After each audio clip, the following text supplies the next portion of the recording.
boa noite, boa noite.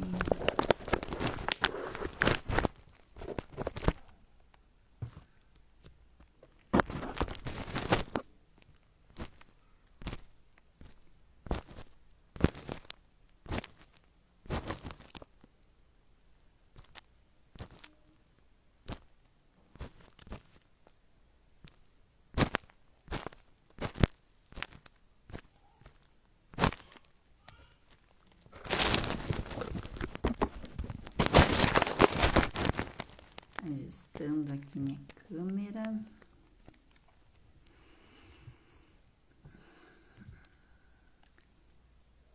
Boa noite, sejam bem-vindos à nossa live número 3, né? Que vai falar sobre flexibilidade e rigidez cognitiva, onde a gente vai receber a nossa convidada Shana Bassichetti. A Shana é terapeuta ocupacional, sistema integrativa, né? Ela trabalha tanto com crianças e adultos neurodivergentes, autistas, com TDAH, na área social, na área da saúde, né? E vem aí trilhando 23 anos, né, de caminhada profissional. E hoje a gente vai conversar um pouquinho, então, sobre esse aspecto, onde se apresenta muito na parte do autismo, o desafio, né, de lidar com as mudanças, com certas coisas que são diferentes, com o novo, né? E como ela aprendeu a lidar com isso, né? Isso não se trata só de crianças autistas, mas o nosso próprio cérebro, às vezes, tem, num geral, né, do ser humano, tem aspectos que tem desafio para lidar com aquilo que é diferente, né? E ela vem, então, contar um pouquinho disso, né? Essa sequência de lives que estamos fazendo é o caminho da educação natural e a leveza na ação. Então, é como encontrar essa leveza na hora de educar, né, na hora de estar com essas crianças e tornar isso mais leve, né? E esse percurso que a gente está fazendo de lives, ele está construindo um chão para quem vai chegar e está chegando no seminário Arvorecer, que vai acontecer no dia 3 de agosto, aqui na cidade de Rolante, né? Aonde vocês vão poder vivenciar, então, isso que viemos trazer em pequenas gotas aqui nessas lives. Então, se você chegou para essa live, que é a live número 3, saiba que esse caminho já iniciou. E existem outras 2 lives que foram feitas essa semana. Todo dia a gente tem uma live. E que você pode assistir. Que inclusive sugiro, pois vai fazer sentido, então, esse caminho que está sendo desenhado. As informações de antes também são importantes. A primeira live a gente falou sobre rotina. A segunda live a gente falou sobre rotina, né? A rotina. E a primeira live a gente falou, então, trouxe a leveza, né? A gente trouxe a leveza e esse caminho de leveza, né? Então, você vai poder ir, né, lá e tá assistindo essas 2 lives. E agora, nesse momento, então, você pode também, enquanto a gente espera a nossa convidada chegar para a live, tá compartilhando. Ali embaixo tem um aviãozinho que você pode chamar as pessoas, convidarem elas para estar aqui junto, escutando, ouvindo junto com a gente, tá? E aprendendo um pouquinho mais. Que o tema de hoje é muito interessante, assim como os outros, está sendo esse caminho, né? É algo que não é só desafiante para as crianças, mas muitos adultos que tem algum aspecto que tem desafios em ser flexível. Então, tem um aspecto de rigidez cognitiva que tem desafio para lidar com a mudança, com o diferente e com o novo. E é disso que se trata essa live de hoje. E a Shana também não vai só contar esse aspecto de um lugar o qual estudou como teoria, mas sim também vivido na prática. Então, vou chamar aqui a minha convidada.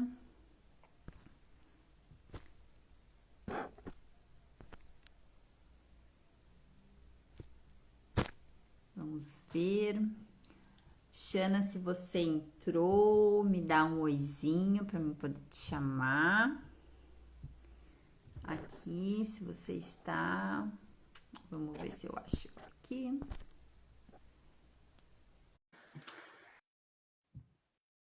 Ela chega agora.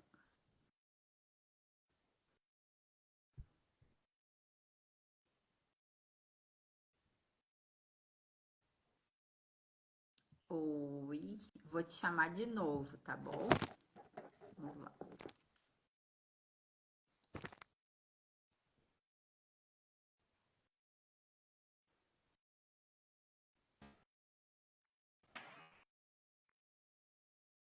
Oi, olá.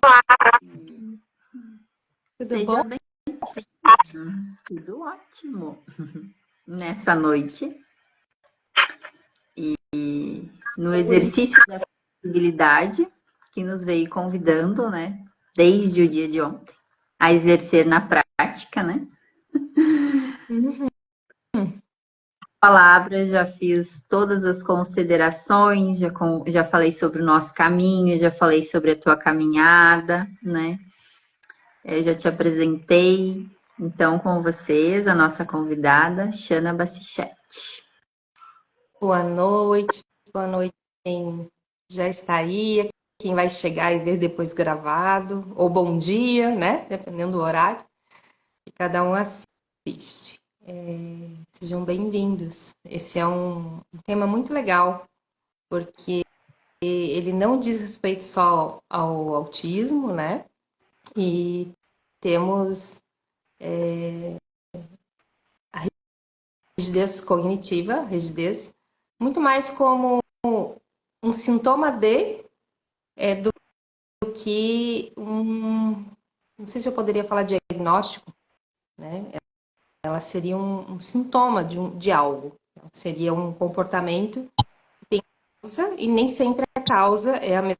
E não é necessariamente a causa o autismo, né?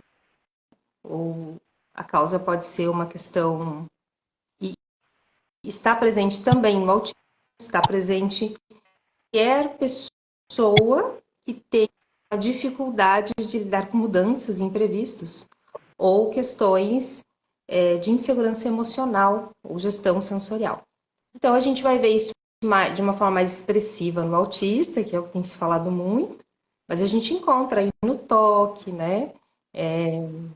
Na ansiedade, tudo que fala de que tem que ter uma mudança de algo conhecido para algo desconhecido, pode apresentar uma rigidez cognitiva.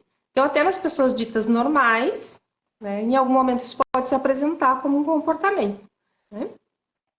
E ele se torna visível, ampliado, quando a gente percebe que existe uma sequência maior, né? Isso acontece com ou diariamente, ou se tem uma dificuldade de lidar e gerenciar essas mudanças. Então, a rigidez cognitiva, ela vai falar de mudanças. E quando a gente fala do autismo, especificamente, de quando o toque, as ansiedades, quando a gente está percebendo essa disfunção num lugar de ação, ou seja, existe um comportamento que se repete e que é visível, né, diariamente, dificuldade de regular, aí a gente vai para isso mais cuidado ainda, porque nada mais é do que me sinto seguro fazendo desse jeito, para que mudar? se funciona dessa forma para esse cérebro que tem um raciocínio um pouco mais linear e que utiliza isso como um recurso de regulação, seja sensorial, né? Para que mudar o que está dando certo? Para que me colocar em estresse? Porque eu já sinto esse estresse, eu já estou com o organismo mais estressado, porque os meus sentidos estão aguçados, eu não me sinto seguro nesse ambiente por algum motivo, não me seguro fazendo essa mudança de ambiente ou de atividade. Então, para que, além de eu ter que lidar com essa mudança, eu ainda tenho que lidar o jeito que eu faço? É como se fosse uma carga maior de estresse. Sempre quando isso está muito repetitivo, a gente tem que pensar o que está vindo antes da rigidez. O que está provocando essa rigidez? Por que ela está tão acentuada, né? Acho que no caso do autismo, né, tem uma forma diferente de cerebral funcionar, de processar as informações. Geralmente, ele vai aprender a conviver, a se regular para lidar com essas mudanças, compreendendo que mesmo que não seja confortável, ele vai se colocar a experimentar e aprender.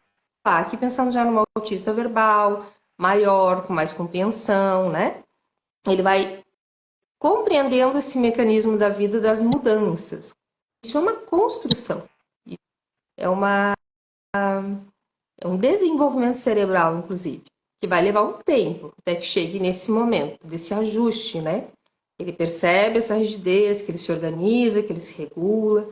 E aqueles que são muito pequenos, né, e estão aprendendo sobre isso, é mais desafiador, obviamente. Os não verbais, mais desafiador ainda, né? Então, na rigidez cognitiva, o que a gente não faz, o que a gente não deve fazer, é impor, né? Gerar enfrentamento. Antigamente se achava que o caminho para lidar com algumas questões que geravam estresse era expor gradativamente. Dependendo do caso, dependendo do que for, algumas terapias funcionam dessa forma e, ok, esse profissional que trabalha com isso, a gente fala do autismo, quando a gente fala de uma rigidez cognitiva que já está num ambiente, toda hora eu me sinto estressado, né? A gente não faz essa exposição, né? A gente não força, a gente faz o quê? A gente vai por um caminho onde é confortável. Ah, mas eu vou fazer só o que a criança quer? Não. Mas você vai usar o caminho que a criança faz e inserir o novo. Essa é a diferença, né? Então, e esse adulto, aprendendo a gerenciar isso também, ele vai aprender isso como um recurso. Qual é o caminho que é seguro e a partir do que é seguro eu vou inserindo o novo, fazendo essa mudança gradativamente, né? E aí isso faz com que dê tempo de ele gerenciar esse estresse, ele regular esse emocional, regular esse sensorial, né? E organizar esse comportamento. Então, aí é onde a gente vai inserindo, né? Esse aprendizado, a partir do que já está, e o que é seguro. Então, a segurança é o norteador para que a gente insira o novo. É quase como vou pular de parapente e preciso primeiro pegar o paraquedas, sentir o paraquedas, ver alguém saltando e muitas vezes lá ver que não é arriscado e ver que tem um professor. De repente, eu consigo só colocar o paraquedas, o parapente, e aí eu sinto o peso daquilo, eu percebo, aí tiro, não é o momento ainda de brincar com esse aparelho, e aí eu de repente me dá uma sensação mais segura e eu, quem sabe, se eu for com o professor junto, no mesmo dia, eu vá sozinho com o meu paraquedas. Vamos dar um exemplo assim, né? Mas quem decidiu ir e como chegar nesse percurso até o momento de saltar é a pessoa que está aprendendo. Ela primeiro dia e eu tenho medo de altura e o professor diga: se sinta seguro que eu vou contigo e vamos embora de primeiro, seja corajoso, você não é, né? E aí gerando mais estresse, como se estivesse indo para uma batalha mesmo. Não precisamos de guerra e batalhas, mas podemos nos ver naquilo que nos é interessante de forma gradativa, gradual. Isso vale para todos nós, né? Para todos nós em todas as áreas da vida. Compreender que tem um desenvolvimento e um amadurecimento interno daquilo que a gente não sabe fazer, que pode ser feito gradualmente, com respeito e sem afetar, né, esse sistema nervoso, gerando muito estresse para que ele se sobrecarregue. Então, as pessoas muito sensíveis, né, os neurotípicos, vão ter essa tendência à sobrecarga, né? Eles sobrecarregam mais rápido e levam mais tempo a regular. Então, a gente evita isso, né, em doses grandes. E a gente auxilia ele a fazer isso em pequenas doses e com o seu recurso de regulação de segurança, né? Então, é ficar muito atento mesmo àquilo que a criança está sinalizando. E no momento da rigidez, né, é o momento de inserir nada, é o momento de acolher, é o momento de ouvir e perceber. Quando é uma criança não verbal, de tentar observar o que é o agente estressor, porque às vezes aquele movimento de rigidez, ele chega na sua gota d'água, ele não foi porque eu saí do quarto e fui para a sala, mas eu fiquei muito tempo no quarto com um barulho lá na sala e eu não sei dizer isso, e quando eu chego na sala isso termina de acontecer, né? Então, o que está acontecendo antes? Sempre a gente dá um passo antes para observar o que está acontecendo naquela dinâmica que está gerando um estressor. E aí para os autistas, né, não verbais, a gente fala muito da comunicação alternativa. Se fala em CAR, né, comunicação alternativa, que é usar as imagens. Existia muito preconceito antigamente, achava-se que você inserir imagens para uma, ou linguagem de sinais para uma criança verbal, isso atrasava a linguagem dela. E hoje isso já sabe que não é real, né? Isso é fake, gente. Isso é fake. Porque o processo da linguagem se constrói antes da linguagem falada, se forma a imagem. Se existe uma dificuldade de formar a imagem para formar a linguagem, não há problema você inserir a imagem e nomeá-la para que a criança consiga começar a formar o álbum de figurinhas na mente dela para ter esse roteiro. Porque naturalmente, quando ela perceber que a imagem e a palavra comunica a necessidade dela, ela vai querer falar. Isso é natural. Então, a imagem, ela traz a ação daquilo que às vezes a criança ainda não consegue elaborar enquanto conceito, né? E as imagens abstratas, né? Quando a gente vê na arte, os artistas querem mandar informações emocionais, sensoriais, de histórias vividas, muitas vezes a gente vê aqueles grandes quadros de grandes artistas que, num primeiro momento, a gente não tem sentido lógico, mas quando você olha, de alguma forma, ele toca você. Ou seja, porque estava sendo expressado algo que ainda não tinha o artista, né? Ele não tinha ainda aquilo elaborado cognitivamente para transformar num texto, num poema ou num contexto, enfim, né? Porque era tão profunda aquela sensação que não existem palavras para descrevê-la. E aí a imagem faz essa função. Então, quando eu vou trazendo as imagens porque é básico, que para a criança neurotípica tem dificuldade de compreender a profundidade das suas emoções, porque quando ela sente, ela não sente na superfície, ela já é jogada para a profundeza. Então, quando ela sente uma tristeza, ela não sente só aquela tristeza habitual de fiquei triste porque não pude fazer determinada coisa. Ela sente um abismo de tristeza.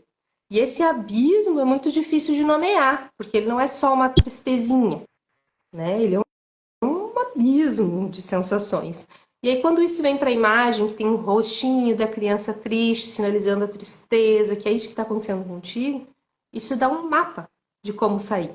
Talvez se eu expressar que eu estou triste, vão compreender que eu estou triste, vão me dar um tempinho, vão me acolher, vão aguardar o meu tempo, até que eu consiga ir saindo como uma baleia lá do fundo do mar dessa tristeza, né? Então, as imagens ajudam muito. Auxiliar no desenvolvimento da flexibilidade, né? Aqui eu gosto muito da arte, né? Porque a arte tem exatamente essa questão. Ela expressa o que não é falado. Mas não a arte enquanto produto final, a arte enquanto caminho, enquanto meio. Então, essa arte ela não tem um objetivo de nada. Ela tem um objetivo de ser ela por si só, ser só um caminho de expressão. E isso traz flexibilidade, você começa a construir, porque é muito diferente de ensinar a criança a desenhar uma árvore. A gente olha na natureza, uma árvore física, ela é de determinada forma, tem uma referência, né, mínima, e aí muda a cor, muda a textura de folha, mas ela basicamente tem a sua forma. A criança está aprendendo a desenhar, de repente ela vai desenhar a árvore como uma bolinha, né? Vamos imaginar só um risquinho, e não está errado, não, né? Isso nunca vai estar errado, porque é uma expressão. Esse sentimento é verde, esse sentimento está dentro de uma bolinha verde. Isso é uma expressão subjetiva. Então, eu vou estar olhando para isso e dando forma para essas sensações, para que elas possam ser nomeadas, a partir do que esse ser sente, não a partir do que eu, enquanto adulto, ou enquanto matéria, já é estipulado com um nome. Porque aí ela vai começar a construir a sua árvore, né? E aí ela vai começando a perceber que a árvore dela pode ser rosa, vermelha, azul, pode ter um tronco fino, um tronco grosso, pode ter raízes longas ou não, né? E ela vai construindo a árvore dela. E isso vai gerando essa flexibilidade. Porque no primeiro momento, se vocês pegarem desenhos, histórias de crianças, né? Histórias para crianças, desculpa, e você vai ver livrinhos que tem natureza, basicamente as árvores são iguais. Já repararam nisso? Elas são muito parecidas, né? Ou seja, estão direcionando uma forma só. Então, quando eu mexo com um elemento da natureza, um elemento artístico, e dentro disso, essa criança percebe que apesar de a árvore dos desenhos serem verdes, a dela também pode ser uma árvore roxa, uma árvore com várias cores na mesma árvore, eu estou trabalhando a flexibilidade. Né? Então, aqui pode ser desse jeito também. Né? Então, isso é uma forma. Então, a mesma coisa quando vai brincar com um carrinho. O carrinho tem a função de carrinho. Mas, de repente, naquele momento, para a criança, o carrinho é um dinossauro. Estamos trabalhando flexibilidade. Então, nem sempre quando a gente tem que usar o objeto na sua função específica.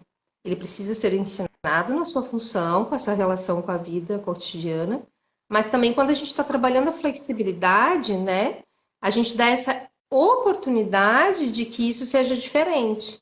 E aí entra todas essas questões que na rigidez cognitiva, eu acho que eu falei num outro vídeo sobre a questão dos nãos. Né? Mais cuidado ainda com o não pode, não é assim, quando a gente fala sobre construção e aprendizado, que é diferente de você estar ajudando ela a ajustar um comportamento para ela não se bater, não bater no outro, né? Que aí você vai comunicar que ela pode chorar sim, ela pode bater os pezinhos se ela está com raiva, ela pode bater as mãos se ela está com raiva, ela pode balançar, mas ela não pode se bater e não pode bater no outro. A gente está falando de um comportamento, tá? É diferente. Agora, o não pode isso, não pode aquilo, simplesmente porque eu estipulei e não tem uma reflexão minha sobre esse não pode, que eu dei exemplo em outro vídeo. É um dia muito frio, estou muito cansado, um dia na vida eu não posso tomar o banho. Né? E aí, quando você trabalha essas flexibilidades, você vai mostrando para ela que é possível ter essas escolhas e que tá tudo bem um dia você negligenciar algo que não faz mal para ninguém, né? E nem para ela mesma, um dia não tomar banho, né? Então, esse é um exemplo dos certos e errados que a gente, enquanto adulto, manifesta uma rigidez cognitiva na hora de educar. Ai, só as crianças têm rigidez cognitiva. Ué, Você diz que ela tem que comer isso, aquilo, aquele outro, todo dia, aquela, né? E a tua rigidez cognitiva? Todo, né? Como se todas as casas educassem da mesma forma. Então, quando a gente começa também, enquanto adulto, a observar outras famílias, a forma que educa, a forma que coloca as roupas, também liberar essa nossa rigidez cognitiva sobre educação, sobre virtudes, sobre valores, sobre crenças, naturalmente a gente está ampliando essa comunicação com a criança em relação à rigidez cognitiva, né? Então é muito interessante, porque eu até fui dar uma olhada hoje na internet sobre o que tinha sobre rigidez cognitiva e estava olhando, né? E aí me veio isso, né? Eu disse, mas é interessante os adultos falando de rigidez cognitiva e eles também estão nesse lugar de querer ensinar assim ou assado numa rigidez cognitiva. Então a criança, ela quer, um exemplo que eu ouvi, né? Apertar a campainha. Sempre quando ela chega, ela quer ela apertar a campainha e se for outra pessoa que aperta a campainha, ela desregula. Mas ela pode outra ali, gente, né? Sabe, é uma questão muito interessante de a gente observar e refletir, né? E eu pensei, tá, e por que não podemos, então, combinar de os dois apertar juntos a campainha? E ver se é possível para essa criança que está trabalhando uma questão de rigidez cognitiva, nesse exemplo que eu vi hoje, que eu achei muito interessante, né? Essa da campainha. E aí fiquei a refletir sobre isso, né? O quão rígido nós somos diante do que a gente entende que é uma educação adequada, um comportamento adequado, e aí cobrando e se incomodando com a rigidez cognitiva da criança. Eu acho que isso é um ponto assim bem importante para a gente, enquanto adulto, olhar para poder trabalhar essa flexibilidade, né? Então, eu não consigo abrir mão de um dia o quarto estar com os brinquedos bagunçados, mas o meu filho tem que abrir mão, deixar de ser rígido cognitivo e arrumar quarto todo dia porque eu quero. Gente, quem que é mais rígido? Você percebe? Então, assim, é interessante o funcionamento da mente humana e a forma que a gente veio desenvolvendo e muitas coisas funcionando e outras a gente parando agora para refletir sobre essa questão do desenvolvimento humano, né? Eu comentei que eu ia falar um pouquinho de como que eu transpus algumas questões de rigidez cognitiva, né? E, e aí eu vou esperar a Aline ver se ela tem alguma pergunta do que eu falei sobre a rigidez cognitiva até agora. Né? Quem está acompanhando os vídeos vai perceber que hoje eu estou um pouquinho mais falante, acelerada, ou seja, eu estou com a minha cognição afiadíssima, né? E outra coisa muito interessante é achar que a rigidez cognitiva ela pode estar presente só nas crianças que têm, às vezes, um déficit de aprendizagem. Isso não é correto. Uma pessoa com superdotação, uma pessoa no hiperfoco, tem a tendência a ter uma rigidez cognitiva, porque ela está num momento de criação e de aprendizado, onde ela tem a sensação que se aquilo for tirado do campo dela, ela não consegue pegar aquele fio e ela vai ter que recomeçar o trabalho dele até ela compreender que o que ela já internalizou vai estar ali sempre. Ela tem essa sensação de que ter que fazer retrabalho, né? E aí ela fica muito incomodada, porque ela tá ali bem na hora que o fio juntou com a agulha e estava costurando, a gente tem que parar tudo. Depois eu vou ter que começar tudo de novo. Vai dar um trabalhão, porque para chegar nesse pensamento e nessa percepção, eu levei 10 horas. E aí ela pega de surpresa, ela vai desregular, né? E aí eu, me recordando dessa questão, eu parei para observar esse comportamento muito comum. Digam aí, escrevam aí, se não, vocês já não viram isso, isso é muito mais comum do que se imagina. De quando você vê um adulto trabalhando ou um adulto prestando muita atenção no jornal e é recorrente alguém esse adulto interrompê-lo e ele ficar muito irritado. Eu não estou falando de uma vez ou outra, estou falando da recorrência disso. Estamos falando de rigidez cognitiva.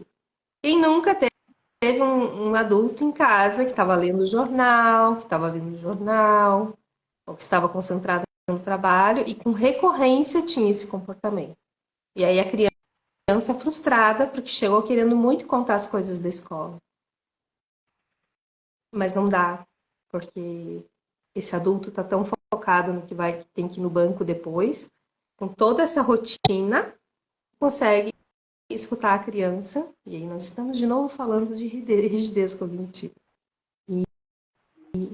E N outros exemplos que eu imagino que no meu trazer esses dois deve ter passado na cabecinha de vocês, vocês visto o pai, o avô, a mãe, várias pessoas, e aqueles que aquilo era muito recorrente, né? Então, o que eu sempre trago, sim, né? As crianças precisam ser olhadas e trabalhadas, mas nós adultos, para ajudá-las, temos que ser mais flexíveis em relação ao nosso próprio aprendizado. Temos que começar por nós a flexibilizar e abrir essas sinapses para poder apoiar na rigidez cognitiva dessas crianças que apresentam isso com uma proporção mais acentuada, né? E é sobre isso, né, que a gente vem trazendo, para além de uma ação específica com a criança, mas como que esse adulto se organiza para apoiá-la, né? Que ela depende dele. E a gente tem um processo mais rápido, porque aí é a criança e o adulto juntos, né? Desenvolvendo toda essa questão. Aí a gente vai acelerando, minimizando danos, acelerando no sentido de união, né? E de minimizar danos, de ficar mais leve para os adultos e para as crianças. É bastante coisa. Bastante. Sabe que me veio o fio completo, assim, desde a primeira live até agora. Que no momento que eu vou além das crenças, né, estipuladas, que como a Shana trouxe, né, um pouco sobre isso agora, a gente aprofundou esse assunto na live 1, então você vai poder ver mais com mais profundidade. A gente vai além das crenças, e traz a rotina, essa previsibilidade, então a presença, a disponibilidade para essa criança, né? Quando tu está à frente de um comportamento, de uma rigidez cognitiva, existem dois caminhos, né?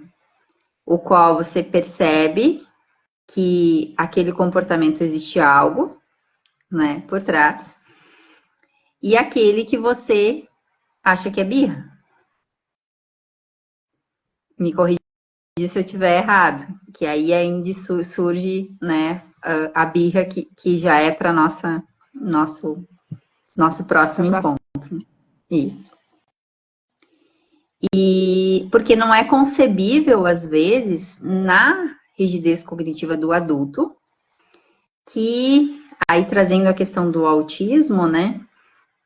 Que ela falou dessa profundidade de que mudar de ambiente seja tão estressante, não consegue enxergar e perceber que aquilo é demais, né? O quanto que ele sente, o quanto que é intenso ali dentro, porque não é dentro de si próprio, né? Então, eu preciso me pôr disponível a enxergar o outro, né? Perceber esse outro. E aí, Xana, me caiu umas fichas aqui, bem legal. Olha só. E aí, a gente vai deixar uma frase. Só tô terminando de costurar aqui para chegar nesse ponto. Que para nossa rigidez cognitiva, que é quando a gente tem dificuldade de ir para o novo, para o diferente, né? Trazendo isso para o adulto. Vocês vão ganhar um presente agora. Porque eu sinto que é um presente isso. Essa ferramenta, né? A Xana trouxe. Para tudo. Ah? Para tudo. Live de 1 milhão, hein? Hã? Aí. Para fazer esse caminho, então, ao novo, né? Que eu tô aqui no meu ponto de rigidez. Eu quero ir para o novo, e esse espaço no meio é o que eu não elaboro, né? Então, é aquilo que eu tenho desafio. A rigidez cognitiva trata disso, né? Não consigo tecer o caminho para o novo. E você acabou de nos dar o presente da arte para o adulto trabalhar essa rigidez cognitiva. Me corrige se eu estiver, né? Ou me dê um yes, tá certo isso? Que a todo Sim, adulto que tiver uma rigidez cognitiva em algum ponto, olha, gente, vocês não têm noção de como isso é importante. Aquele aspecto que você tem no trabalho, que você não consegue mudar de profissão, aquele relacionamento que você tem dificuldade de elaborar, é um caminho para uma solução, ou mudar de relacionamento, aquela rotina que você tem dificuldade de inserir. São tantas coisas, nossa, me passou um milhão de coisas que às vezes as pessoas têm dificuldade no seu dia a dia, que trazer, deixar emergir, né, essa parte a qual traz a rigidez e transcrever isso para a arte, né, deixar ela fluir, você está criando o caminho de sinapses no teu cérebro para poder sair do ponto A ao ponto B. Olha só. exatamente. Aí Então, eu vou te a gente pedir para trazer uma frase lindamente para, né, concluir essa parte, esse presente de 1 milhão para as pessoas que vão assistir. E aí a gente encontra, né, o trabalho que quem já deu uma espiada lá no meu Insta, né, que é o Laboratório da Alma ao Arvorecer, já deve ter visto umas imagens de árvores, porque elas fazem exatamente essa ponte, né? Se você olhar essas árvores, eu devo ter desenhado já 300 árvores, todas completamente diferentes, e que lembram árvores, são árvores, né? Mas vão falar sobre essa flexibilidade, então, de um mesmo objeto, árvore não é um objeto, de um mesmo ser vivo, de uma mesma forma, nasce muitas formas e muitas compreensões. Mas a base é a mesma, é a árvore. Percebe? A questão da flexibilidade, ou seja, parto de um ponto seguro. Nesse caso aqui, como a gente está trabalhando, aí trazendo um pouco das outras formações que me acompanham, além da terapia ocupacional, que são as integrativas, a natural medicina alma da terra, onde a gente fala de pulso de energia, ou seja, pulso de sinapse, que acende a partir do fluxo do coração. Isso é simbólico, energético e físico, né?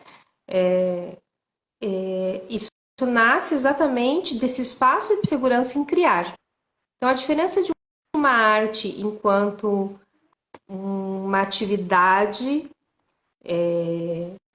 terapêutica e energética por uma aula de artes é exatamente essa.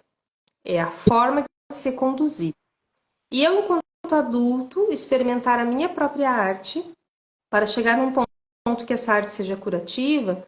Se não é uma pessoa que tem uma certa intimidade com a flexibilidade, talvez ela precise trabalhar algumas crenças para que ela consiga realmente permitir que isso flua, porque senão a tentativa é fazer certo. Isso muito é muito instituído na nossa psique e na forma que a gente foi educado de que as coisas têm um jeito certo de fazer.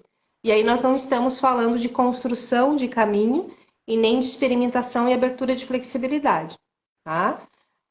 Estamos falando de direção e de usar um caminho já conhecido. E tá tudo bem também e já ajuda muito também. Mas que pode gerar frustração. Se eu estou falando de rigidez cognitiva e a minha pintura sai da borda, né? Eu vou entrar em espaço de estresse e sofrimento. Um exemplo, que eu vou querer refazer. Então, quando eu uso a arte nesse lugar, eu não tenho essa pretensão. Eu costumo dizer nos lugares que eu trabalho com crianças e até adultos, a questão de saúde mental, que o meu grande foco sempre foi iniciativa e autonomia, né? Segurança, iniciativa e autonomia. Independente da questão.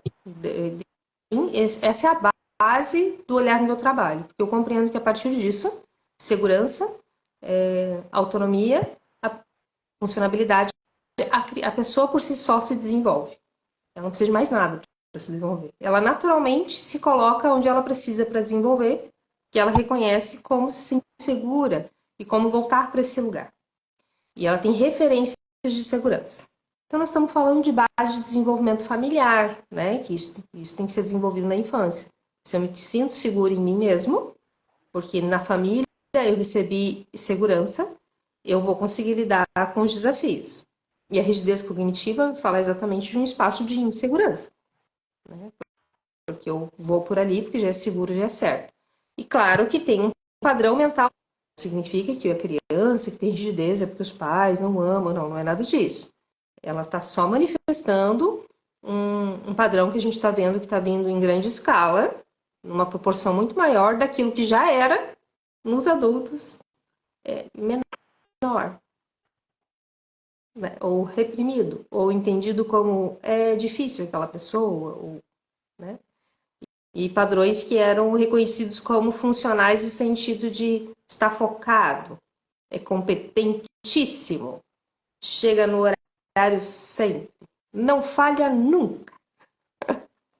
Percebe? Talvez aí a gente esteja falando de vários níveis de padrão de rigidez cognitiva. Um nível funcional até um nível disfuncional. Então, quanto mais segurança você desenvolve consigo e com o outro, mais flexibilidade você consegue desenvolver. Então, eu costumo dizer, né, nas minhas salas e nos meus trabalhos com terapia, com adultos, crianças, né, e terapeutas que vêm aprender e também trabalhar a construção do seu jeito de ser terapeuta, unindo as suas ferramentas, que comigo eu desconstruo tudo o que aprendeu. Então, eu sempre digo que a minha salinha é a sala da transgressão e da bagunça. Tudo que é proibido ele pode, com exceção de violência, obviamente.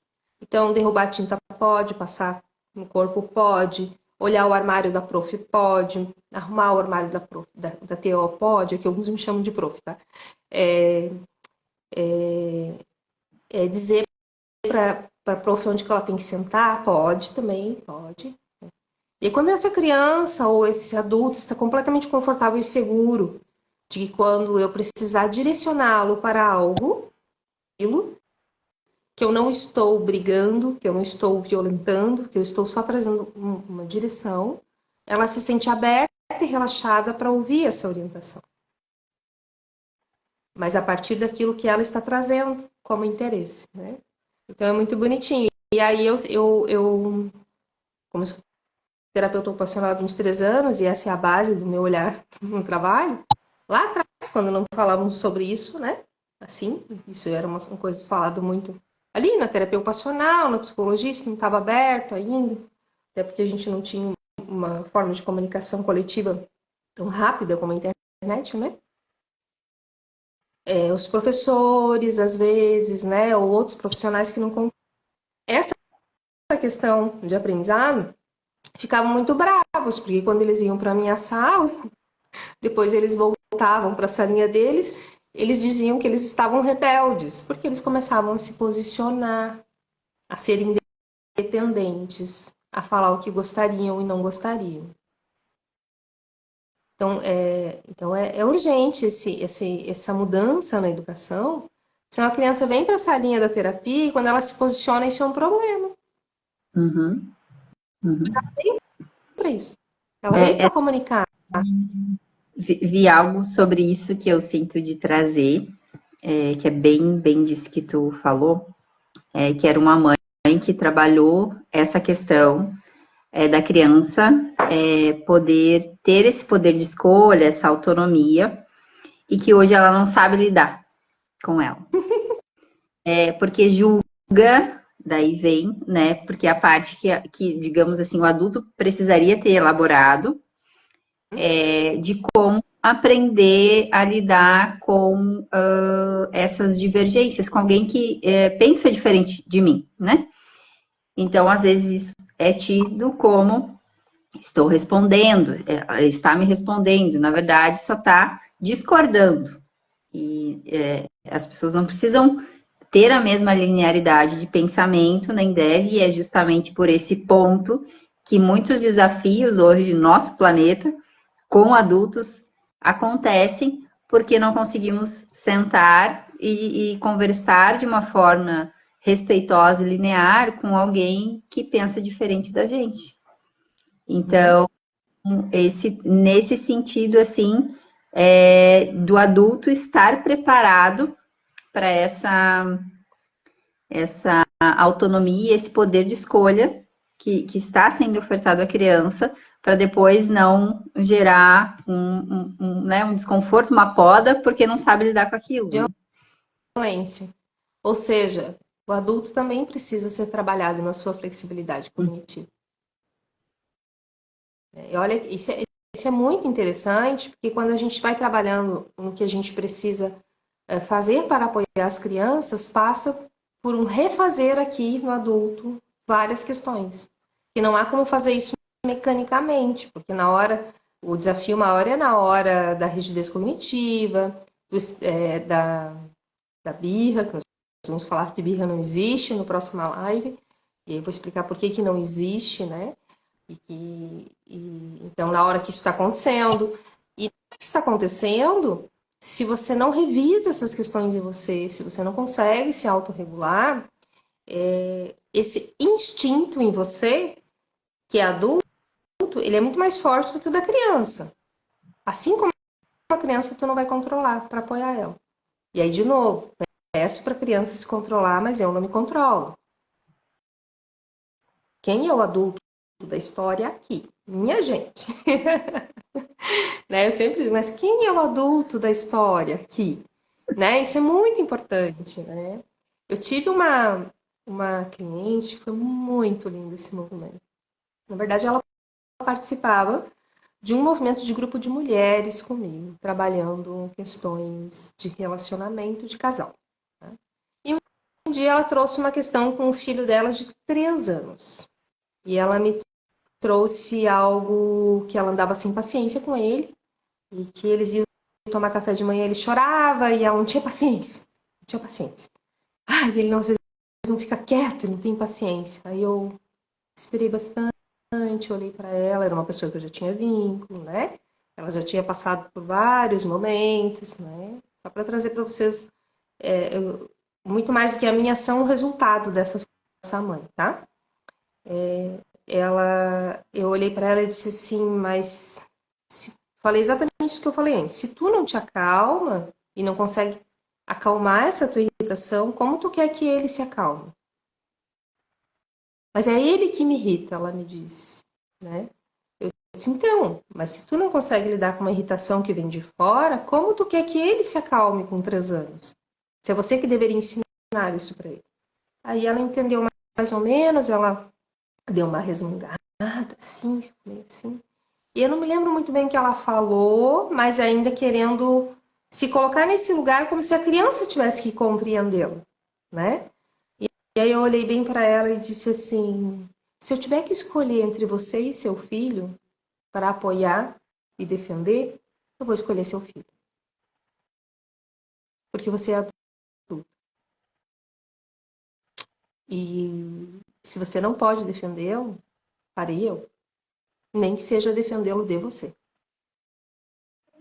Quando eu falei isso para ela, eu pensei no meu coração: ela nunca mais veio no grupo. Era um encontro assim, era 1 ano de encontro, um encontro por mês, tá?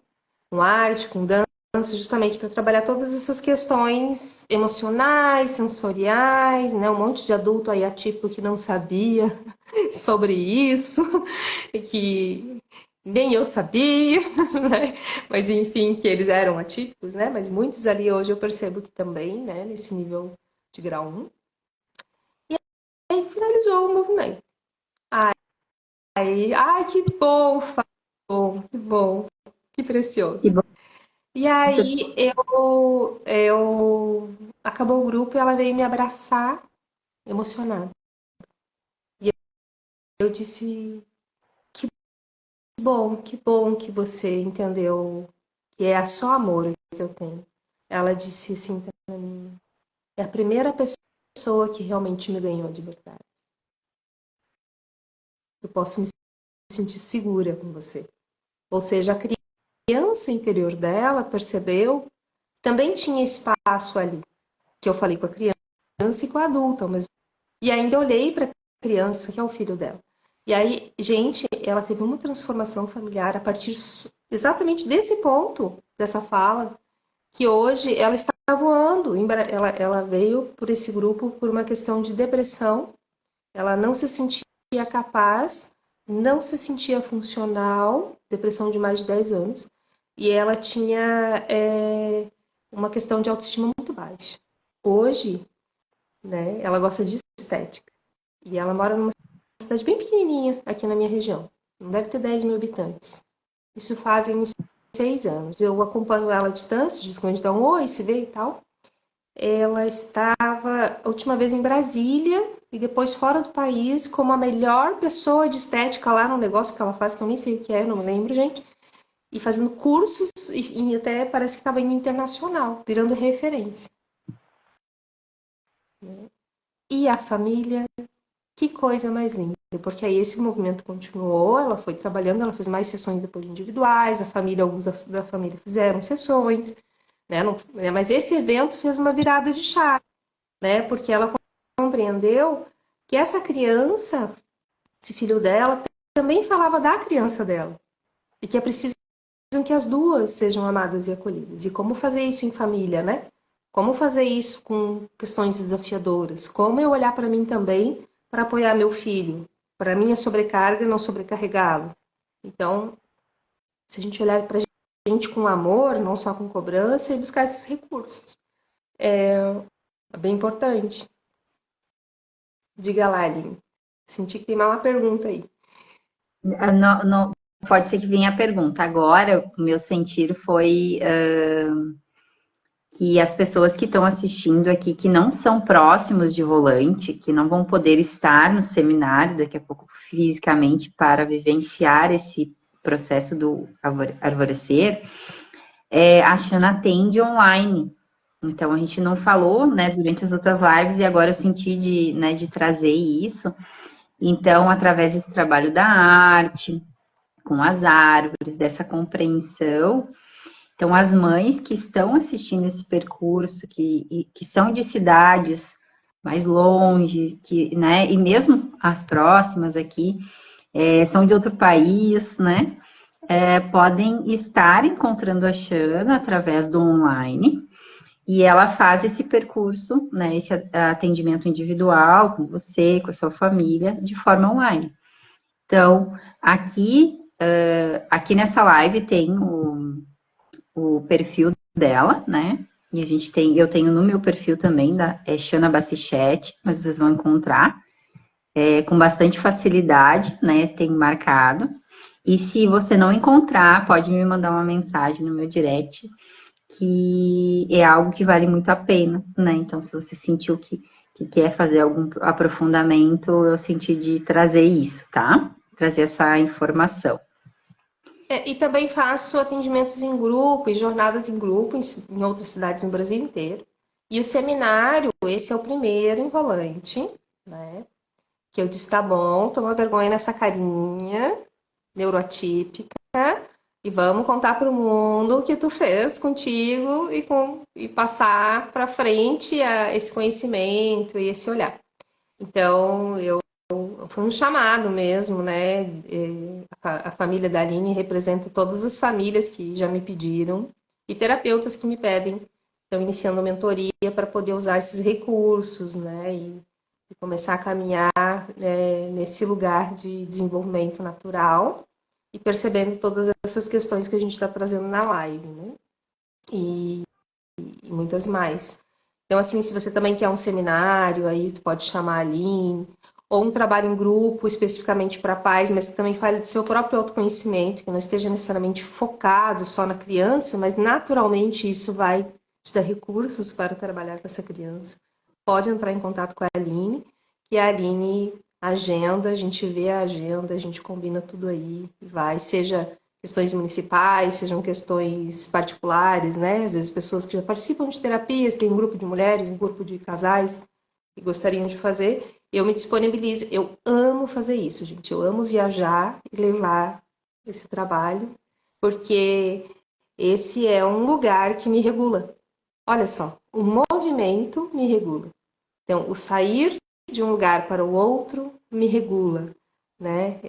Então, cada um tem uma forma. Tem autista que desregula muito com isso, né? Eu me regulo no movimento, né?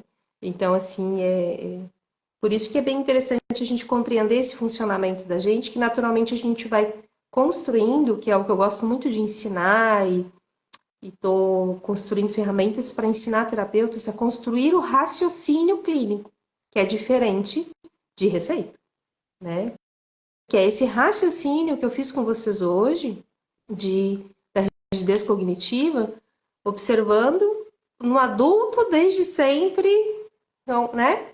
Todo esse caminho de onde ela se apresenta, e a criança é a pontinha do iceberg. Então, isso é um raciocínio, né? Você pode procurar na internet inteira, eu te garanto que tu não vai ouvir ninguém falando dessa forma, da rigidez cognitiva, trazendo esse olhar, essa perspectiva do adulto que eu te trouxe, e fazendo esse link com vida e com a tua família, de você perceber isso ao teu redor muito mais do que tu imagina. Eu te garanto que tu não acha. Inclusive, foi um sentir muito forte aqui que a gente pode trazer já.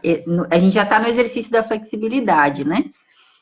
Daqui a pouco uma enquete, aí você vê qual o caminho. Eu senti muito forte que esse tema flexibilidade, ele merece ganhar algo mais profundo, né? Então, que a gente possa abrir algo online para trabalhar esse ponto, Bora que é pro um workshop, ponto que vai gente. auxiliar o adulto e que esse adulto, então, consiga perceber.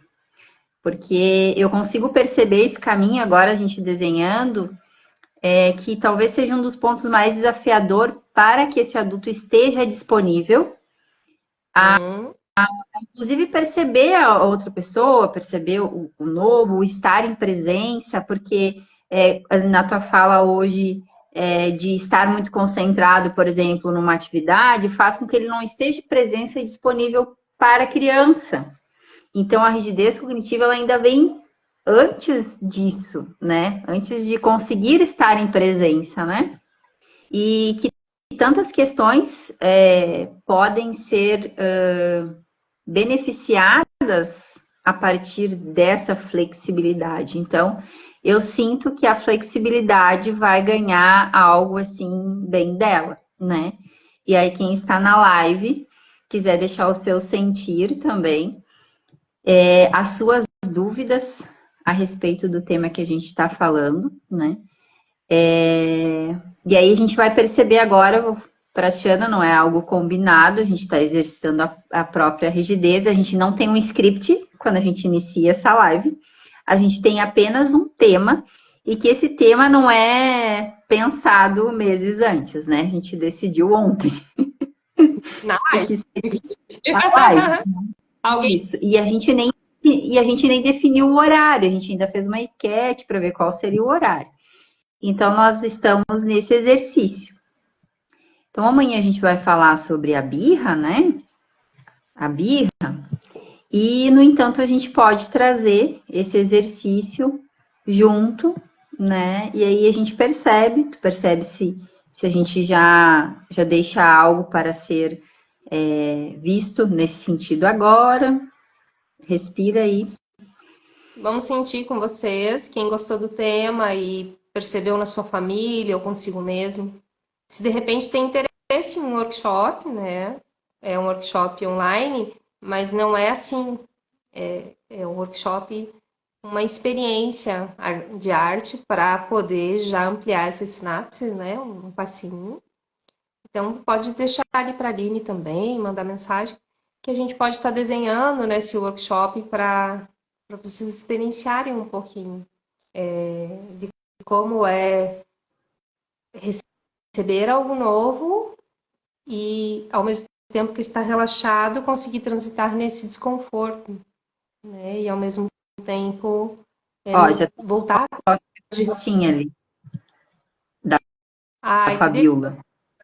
É Fabiola? Ah, Fabiola. Estava com dificuldade de compreender. Não tem. Que bom, Fabiola, que tu tu percebeu alguns insights. Eu fico bem feliz, porque cada semente aí que nutre o solo de vocês me deixa muito feliz, né? E, enfim, eu acho que por fim, para a gente finalizar, eu falei que eu ia dizer como que uns recursos que eu utilizo para utilizei para a questão da rigidez cognitiva, né? Então, no meu caso, ontem quando a gente falou sobre isso, eu fui mapear a minha vida desde a infância e buscar as referências, porque eu nunca tinha pensado com esse nome, rigidez cognitiva, eu nem conhecia esse nome. Eu não sou muito apegada a rótulos, tá, gente? Então, assim, as pessoas me trazem, às vezes, apesar de ter um estudo pela academia, né, e pela neurociência, eu não sou muito apegada tipo, a esses termos. Aí, eu pensei, eu vou dar uma olhadinha se esse termo está de acordo com o que eu compreendi que a pessoa me perguntou. E aí eu vi que é uma coisa que eu chamo de ser uma pessoa muito racional, muito linear, né? Porque foi dessa forma que eu nomeei quando eu percebi o que hoje estão nomeando como rigidez cognitiva.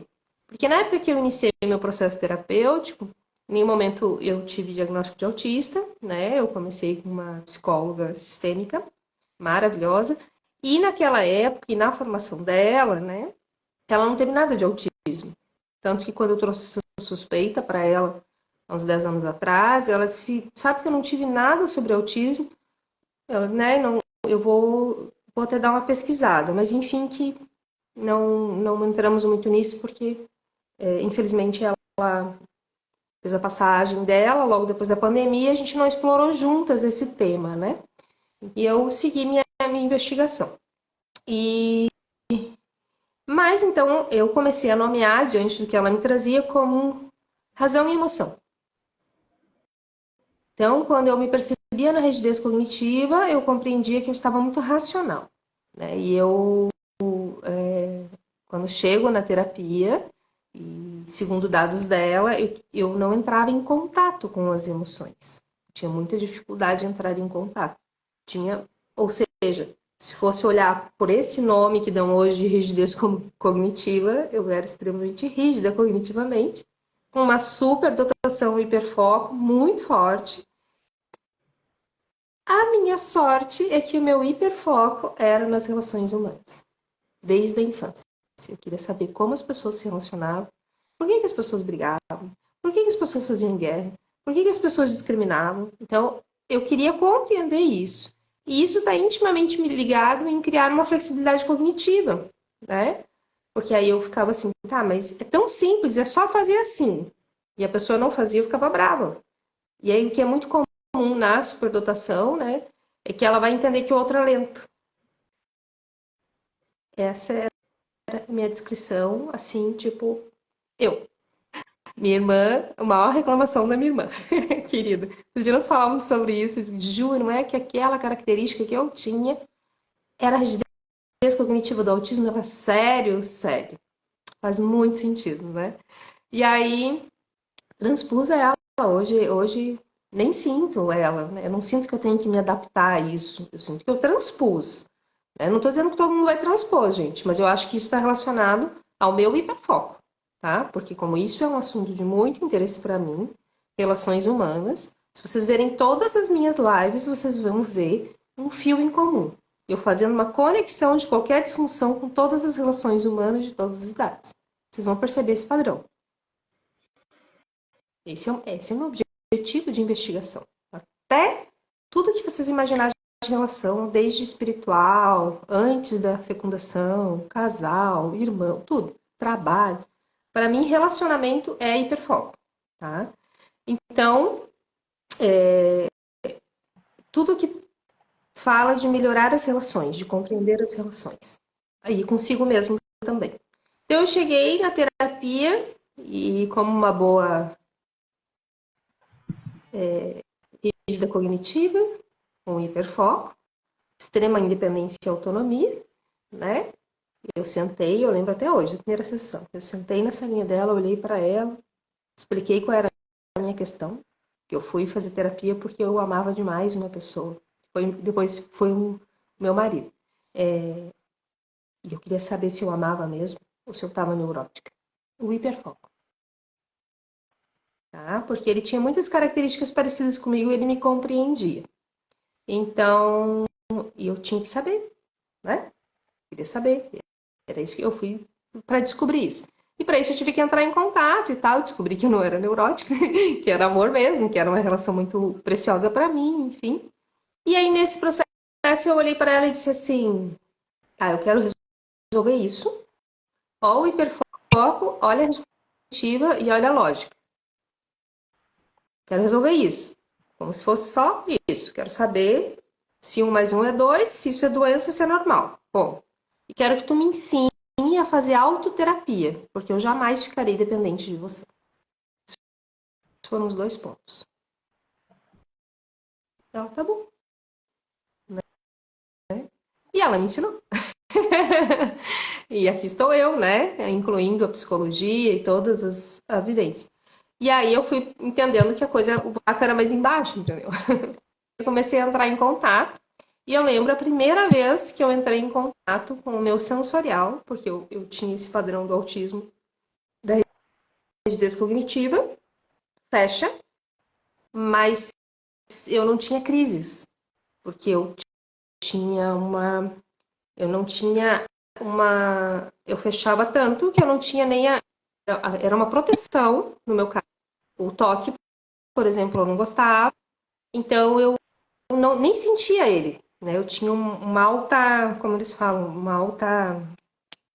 alta resistência à dor. Não é que é resistência, ele não sente, está desconectado os neurôniozinhos ali, tá? Então, a ponto de quebrar a perna e ficar 3 dias com a perna quebrada e não perceber. Sim, Mas meu tá filho osso. também aconteceu isso. Uhum. E aí, por quê? Porque isso é uma defesa, porque a hora que eu comecei a entrar em contato com os sentidos, isso teve uma proporção gigantesca. E eu lembro da primeira vez que eu entrei em contato com profundidade com a tristeza. Eu lembro tudo. E aí eu liguei para ela, para terapeuta. Eu já fazia terapia, fazia uns meses que eu fazia terapia. E ela só disse para mim: faz isso embaixo do chuveiro.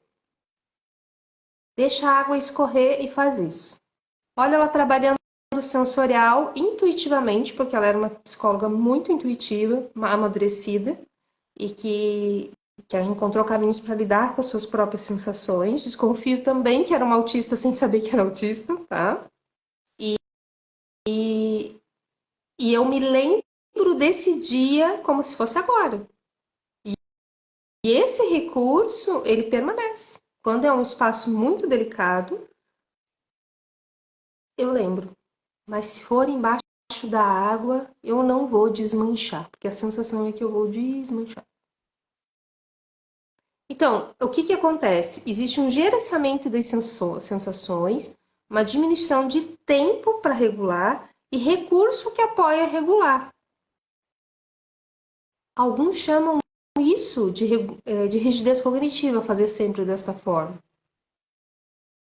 Eu chamo de inteligência. Porque não é o momento de tentar uma outra forma. E aí é ampliar possibilidades de lidar com essas sensações fora desse espaço. Então, hoje, esse recurso eu uso quando é algo muito intenso. Quando eu digo muito intenso, é um luto, por exemplo. Tá? Se não, eu encontrei outras formas, porque uma das ferramentas é a arte, que me acompanhou desde criança. Apesar de eu ter essa rigidez, eu utilizava a questão do desenho e da dança, que estão muito presentes no meu trabalho, como uma forma de me regular.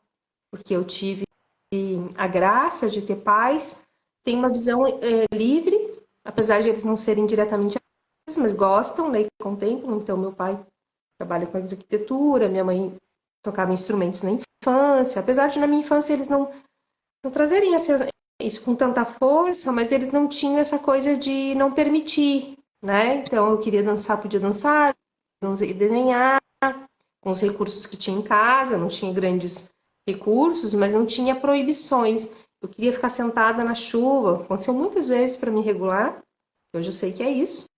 Às vezes estava frio e chovendo, e eu pedia para a mãe: eu posso tomar banho de chuva? Ela deixava. Então, às vezes estava frio, chovendo, e sentava embaixo da chuva e ficava sentindo as gotas de água no corpo. Então, essa permissão e esse equilíbrio entre o dia que eu podia ou não, eu tive uma graça muito grande com a minha família, de permitir eu conhecer esses sistemas. E muitas coisas já desenvolvi na infância, né? Apesar de não ter esses recursos que a gente tem hoje, terapia ocupacional, né? Mas tinha um pouco mais de arte na escola, tinha umas escolinhas de arte que eu lembro que a gente ia, assim, que a gente não encontra mais hoje, muito difícil, né? Naquela época parece que era um pouquinho mais comum, assim, na infância, que foram disciplinas que foram tiradas, todas essas coisas que estão pedindo para voltar, né? Então, olha a importância disso, né?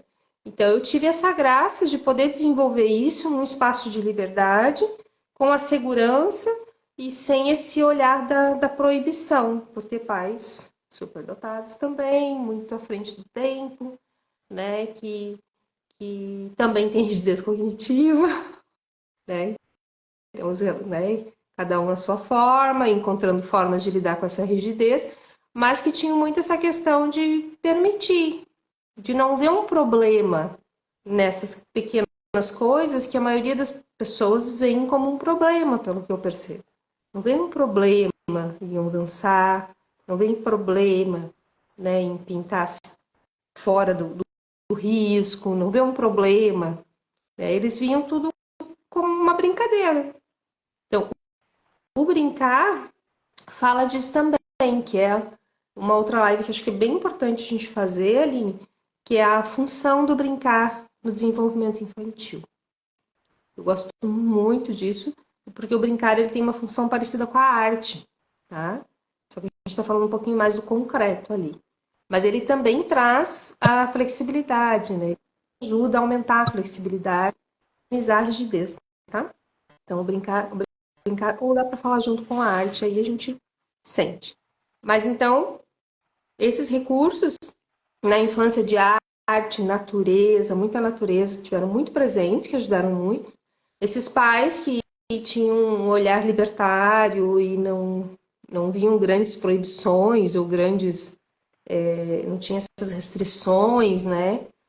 Para mim, às vezes, é difícil até citar agora, porque eu não consigo resgatar aqui na minha cabecinha que eu vivenciei. Eu vejo muito vivenciando com quem chega para mim, né? E para mim eu acho muito estranho às vezes. E, e aí eu vou trazendo, né? Gente, mas eu tô independente, funcional, viva, respeitosa, virtuosa e não fui educada assim. Então, tipo, não pode isso, não pode aquilo, não pode aquele outro, né? Os meus pais tinham muito isso e eu via eles falando para os pais de outras crianças, assim, quanto mais tu proíbe uma criança, mais resistência você gera e mais ela se atrai pelo que é proibido. Fato. Porque tudo que é proibido gera um fascínio, né? Então, quando você normaliza o aprendizado no sentido de experiência e resultado, e auxilia e acompanha essa criança a perceber o resultado daquele aprendizado, naturalmente ela vai construindo seus valores e virtudes, quando são pautados no respeito e no amor, e isso naturalmente emerge, porque somos isso já, né? A gente já tem uma essência com algumas exceções patológicas, né? Específicas, mas a gente vem já com essa característica de ser amoroso, né? Que muitas vezes isso acaba sendo reprimido pelo próprio excesso de rigidez cognitiva do adulto, dentro das suas crenças de certo e errado. Eu acho que isso ficou pontual e a síntese dessa live todinha, não é? A frase que eu sei que a Aline vai me pedir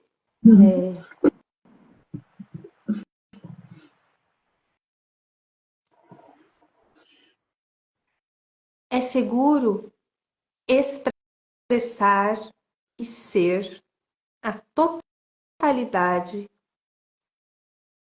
do sentir, das sensações, das emoções, para elaborar e aprender pelo coração. é seguro ser humano, é seguro ser amor num corpo de humano. Isso é para todos nós. E digo para vocês que hoje estou aqui bem sorridente, estou muito feliz.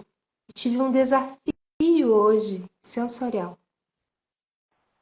antes de chegar nessa live, umas 2 horas antes. E eu consegui organizar ele em 1 hora, porque ele era bastante profundo, para poder estar aqui com vocês. Porque isso aqui para mim é precioso. As relações, lembra que eu falei que as relações para mim são preciosas? E eu consegui organizar e acolher com amorosidade essa ondinha que passou sensorial, que trouxe um sintoma sensorial que pegou no meu sistema vestibular. Me gerou uma tontura, um enjoo, algo novo para mim, que esse sintoma eu ainda não tinha experimentado, sensorial. Tá? E não era uma labirintite, porque ela sumiu, porque eu tenho os recursos para ajudar a regular com amorosidade esse sensorial, para que essa sensação amadureça e libere, passe, cumpra a sua função, para que descarregue o estresse e isso não acumule, se transformando no sintoma da rigidez cognitiva, entre outros. Tá certo? Antigamente, talvez eu levasse um dia inteiro. Hoje foi 1 hora. E é isso. E a beleza disso é que, a partir disso, dessa experiência de hoje, eu pude trazer para vocês aquilo que eu relatei ali no vídeo, lá no começo, sobre aquela reflexão e aquela cognição que eu disse. Vocês podem procurar na internet. Vocês não vão encontrar ninguém que falou desta forma da rigidez cognitiva com a questão familiar e com esse exemplo. Porque isso veio exatamente dessas conexões sentidas, observadas, conectadas com a pergunta que foi feita e pedido na live, com olhar para esse todo, para a minha vida, para poder trazer esta compreensão. Isso é um laboratório da alma. Certo? Eu deixo aqui para vocês, talvez tenha sido mais intenso hoje. Vamos sentir se essa live vai ficar disponível ainda ou não. Mas que bom quem estava aqui e desfrutou e aproveitou essa oportunidade. Tá? E eu estou sentindo porque sei que fui mais profunda e mais intensa. E sentindo dentro do cuidado dos meus limites sensoriais, se é possível já manter isso gravado na internet. Ok? Então, a gente vai sentir isso, eu e a Aline, mas amanhã teremos outra live. Amanhã é quinta-feira, então sinto que amanhã vamos fazer às 9h30 da manhã. Já vou direcionar isso hoje, por conta de compromissos que eu tenho amanhã. E aí a gente vai lançar lá e anotar e vamos falar que a birra não existe. A birra não existe. E que o problema nunca é a criança. E assim encerro essa live de hoje. E fico à disposição de todos para responder perguntas e levar seminário, levar jornadas, o que vocês quiserem. Chama que a gente desce o caminho. Chama a Aline, de preferência. Mas pode me chamar também. Mas pode chamar a Aline também. Tá bom, meus amores? Um grande abraço para todos. Beijo, Fabiola. Beijo, Fabiela. É isso? Daia, Lide. Deixa eu ver quem mais. A Cecília, Dani. Tem a Psico. Não consegui entender o nome. Mas beijo também. Vamos ver quem mais tem aqui. A Karina, Viviane, Thaís. Gente, quanta gente! Que delícia! Serginho. Ai, esse nome eu não sei. É Estés Corretora. Uau! Será que vai ser mais uma autista famosa nesse mundo, minha gente? É Por essa seguro, eu nem. é seguro expor o seu sentir, o seu sentido É e a seguro. sua vulnerabilidade. Uhum. É O mundo já seguro. está preparado para isso. Oh, que lindo. Gratidão.